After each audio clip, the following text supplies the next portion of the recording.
ఒకరు ఎమ్మెల్యే, ఒకరు MP. Kolikapudi versus చిన్ని. ఎవ్వరూ ఇద్దరిలో తగ్గట్లేదు. ప్రోటోకాల్ వివాదం కాస్త డైలాగ్ వార్ కు దారి తీసింది. తనను అంతమొందించేందుకు కుట్ర జరిగింది అంటున్నారు కొలికపూడి. ప్రశాంతమైన నియోజకవర్గంలో అలాంటి అవకాశం ఉందా అంటూ ఎంపీ కౌంటర్ ఇచ్చారు. కొలికపూడి కామెంట్స్ ఏంటి, దానికి చిన్ని కౌంటర్ ఏంటి, ఇద్దరి మధ్య డైలాగ్ వార్ చూద్దాం. నెమలిలో కరెంటు తీసి దాడి చేయాలని, నెమలి దాటిన తర్వాత కొణిజర్లలో దాడి చేయాలని, లేదా ఊటుకూరులో దాడి చేయాలని వాళ్ళు పథకం పన్నారు. కారణాలు ఏమైనా వాళ్ళకి పోలీసులు హెచ్చరించడం వల్ల కొంత వెనక్కి తగ్గారనేది నాకున్న సమాచారం. సార్ మీద దాడి చేసే అవకాశం ఉంది అని చెప్పడం జరిగింది. నన్ను విమర్శిస్తూ ఈరోజు ఏమన్నారంటే భూమి మీద లేకుండా చేయాలి అన్నారు. దాని అర్థం ఏంటంటే నా మీద దాడి చేయాలి, నాకు ప్రాణహాని కలిగించాలి అని.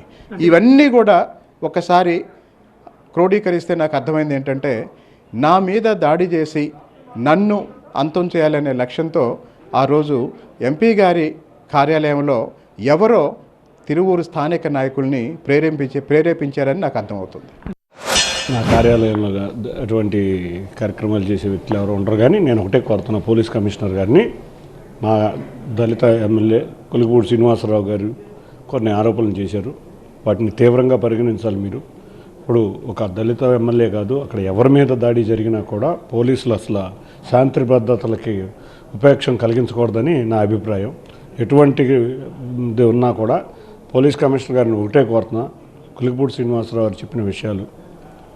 అంతేకాకుండా కొలికపూడి శ్రీనివాసరావు గారి దగ్గర ఉన్న గన్మెన్ ఏదో 10 మంది అక్కడక్కడ పెట్టారని చెప్పారు. కాబట్టి ఇమ్మీడియట్గా డీజీపీ గారిని, అంతేకాకుండా కొలికపూడి శ్రీనివాస్ గారి విషయంలో కమిషనర్ గారిని సీరియస్గా తీసుకుని అటువంటి దాడులకు పాల్పడిన వాళ్ళని ఇమీడియట్గా ప్రయత్నించిన వాళ్ళని ఇమీడియట్గా యాక్షన్ తీసుకోవాలని కోరుతున్నాను.